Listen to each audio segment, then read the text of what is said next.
muito prazer estar de novo aqui no IELA, podendo falar para vocês desse meu novo livro, Incontido Cervo, né? Dessa vez é um livro de contos, né? Depois da minha passagem pelo Pingo de Esperança, um livro de poesia em crioulo cabo-verdiano. Depois, na sequência, eu fiz o Lírios no Quintal Assombrado, construído durante a pandemia, são poemas todos em português. Chegou a vez do Incontido Cervo, que são livros de contos, que foi uma forma que eu achei de expressar de uma forma mais consistente algumas questões, principalmente enfrentadas nos últimos 2 anos, enquanto imigrante, residente aqui em Santa Catarina, mas também enquanto uma pessoa sensível, capaz de olhar ao seu redor e ter a sensibilidade sobre diversos acontecimentos. E eu tentei retratar esses fenômenos que vão acontecendo ao meu redor através desses contos. São contos curtos, mas com objetivos bem profundos, né? E o que a gente pode esperar aí, então, nesses contos aí? Como é que você dividiu o livro e tal? Conta um pouquinho pra gente do conteúdo. Tá. Bom, esse livro de contos, ele está dividido em 2 partes, né? Temos na primeira parte contos que abordam essa minha questão, essa minha estadia no Brasil e as diferentes experiências e vivências, né? Então eu acabo comentando sobre questões que envolvem, por exemplo, o racismo, o preconceito, mas também eu acabo abordando outras questões importantes que a gente vivencia no nosso dia a dia. O livro que tenta resgatar, que tenta trazer essa mensagem para o leitor de, olha, não vamos baixar a cabeça, vamos continuar essa luta, assim como a criação do livro, que é um processo coletivo. Os contos, cada um desses contos trazem personagens que trazem essa luta, que é uma luta coletiva de todo mundo, visando melhorar determinados problemas que a nossa sociedade vem enfrentando, né? Então eu falo também aqui no conto, por exemplo, que dá o título ao livro, Incontido Cervo, é um conto de revolta, assim, né? É a pessoa que não quer deixar de viver o seu sonho para viver os dos outros. É uma pessoa que quer romper com essa subserviência. É uma pessoa que quer ser protagonista da sua própria vida, construir o seu caminho com ênfase, com força e, ao mesmo tempo, com esse senso de coletividade nessas nossas diversas lutas, né? Hoje em dia nós estamos num mundo muito frenético, né? Tudo é muito imediato, tudo é muito rápido e muitas vezes a gente acaba negligenciando os nossos próprios objetivos em função dessas pressões que a gente sofre da mídia, de diferentes meios, né? E esse livro, nesse conto, eu chamo a atenção para essas questões, né? Temos também, nesse livro, temas muito importantes de questões de lutas de classe. Eu acabo homenageando, também foi uma forma que eu achei de homenagear personagens importantes da minha história, né? Eu nasci no interior da minha ilha natal, a Ilha de Santiago. No interior, eu cresci lá numa pacata comunidade chamada Ribeirão de Cal, e sou filho de camponeses, né? Então eu vivi até cerca da minha adolescência ali, até uns 10 anos, 11 anos, eu vivi no interior, no campo, e foi lá que eu adquiri essa minha experiência, e de lá que vem a inspiração para escrever todos os meus livros. Então, no meu livro sempre vai ter essas homenagens ao pessoal do campo, e nesse livro de contos não vai ser diferente. Eu digo que eu sou um incontido cervo, né? O título já diz tudo. Eu sou esse incontido cervo. Não quero me limitar a algum determinado gênero ou em função mais dessa questão da massa, né? Da massa que valoriza, por exemplo, mais a música, mas a música tem a sua poesia junto. Então, alguém teve que escrever alguma poesia que gerou aquela música, que a gente, às vezes, acaba consumindo muito mais o que está lá no final, no caso, a música, mas tem um compositor lá, um compositor que, inevitavelmente, ele é um poeta e escreveu aquilo ali que a gente está consumindo. Então, eu valorizo muito essa trajetória que tem sido bastante prazerosa, né? Aos poucos a gente vai conquistando novos leitores, diferentes leitores, saindo do círculo dos amigos, dos familiares, né? Devagar a gente vai fazendo trilhando esse caminho, e eu acho que o resumo é aproveitar o caminho e não o destino final. Então, não sei, daqui a pouco pode ser que eu esteja aventurando em um outro gênero literário, em uma outra arte, enfim, mas para mim o mais importante é que a gente, seja qual for o tipo de manifestação artística, que a gente possa sempre estar tentando ter esse olhar sensível ao que está acontecendo ao nosso redor, não sermos alienados, né, ficar fora do que está acontecendo, temos que estar atento ao que vem acontecendo no mundo e, ao mesmo tempo, tentar trazer leveza, né? A minha escrita tenta resgatar, trazer essa leveza para assuntos que são complicados e complexos, né, de serem retratados em páginas, em folhas, né? Porque todos os meus livros foram lançados aqui no Brasil, né? Então, eu vim para o Brasil em 2013, né, para fazer o curso aqui na Federal de Santa Catarina, né?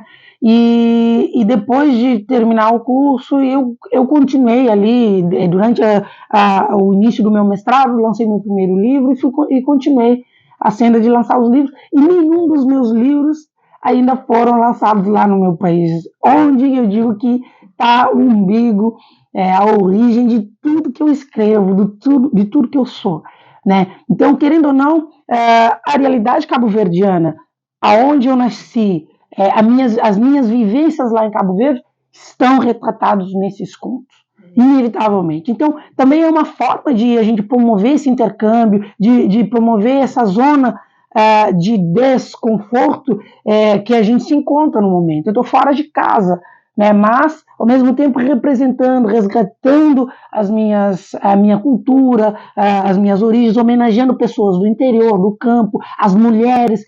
Inclusive, nesse livro aqui tem um conto que se chama Cirandeira. Ciranda, aqui no Brasil tem até uma dança que se chama ciranda, mas também a própria a palavra vem lá do espanhol, zaranda, que quer dizer alguma coisa de peneirar trigo, né?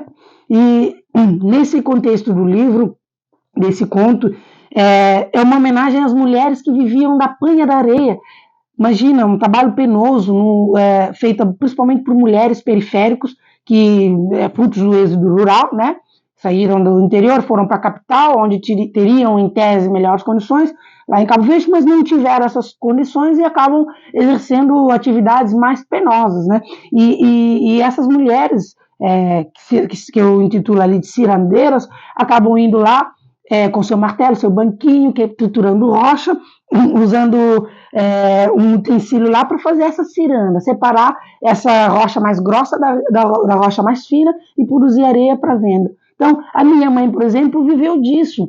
E eu digo até no livro que eu sou um cirandeiro mirim, porque eu tive lá, eu pude participar dessa atividade toda.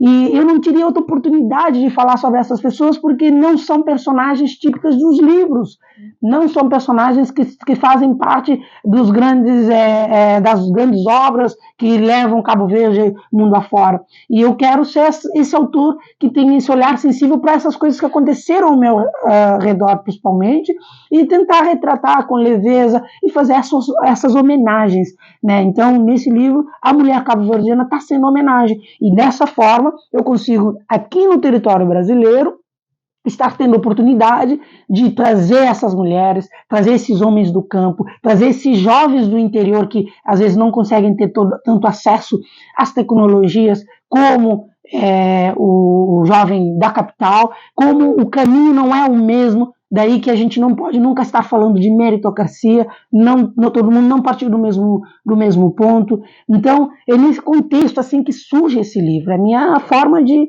retratar, de homenagear, principalmente, essas personagens que estão no invisível, querer colocar luz para eles e ter oportunidade. Então, os livros meus são palcos para esses personagens. Legal. E essa ida no conto, né, que são pequenas histórias, mas que mantém ali seu começo, meio e fim, também pode ser um germe aí de um romance, quem sabe? Pode ser, tem já spoiler. É uma forma que eu achei assim, olha, fazendo um comparativo rapidamente aqui poema e contos, né?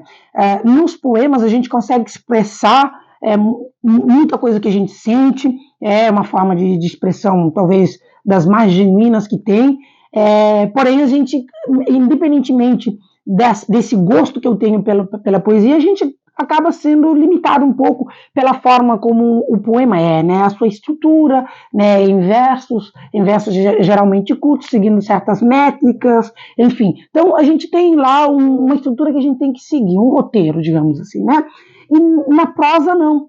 Né? Então, nesse livro, eu acabo tendo a liberdade de falar com mais detalhes, repetir coisas que eu quero repetir, que eu acho que tenho que dar ênfase. Eu tenho mais liberdade de pegar aquele personagem, começar de um jeito, fazer ele chegar no ápice, depois voltar, enfim, eu tenho uma certa liberdade, e foi dessa forma que eu senti a necessidade de que esse livro não poderia ser uma poesia, teria que ser um conto mais prosa, uma linguagem mais prosaica, justamente por isso, por ter essa liberdade de poder falar com mais tranquilidade, com mais liberdade sobre os assuntos, os diferentes assuntos que envolvem esse livro.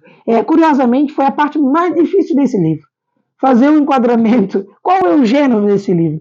Alguns momentos você vai ler alguns contos e vai... Isso aqui está muito parecido com uma crônica, porque tem coisas, às vezes, que a gente tenta trazer um pouquinho, colocar um pouco de adorno, trazer essa ficção que tem cerne na realidade, mas a gente tem coisas que às vezes aconteceram conosco e que são tão fortes que a gente às vezes não consegue ficar colocando firulas no meio, a gente tem que ser às vezes direto. Então tem contos que são bem curtos, bem objetivos, bem diretos, chegando a ser muito perto, assim, parecido com crônica, tem outros momentos que é uma prosa poética.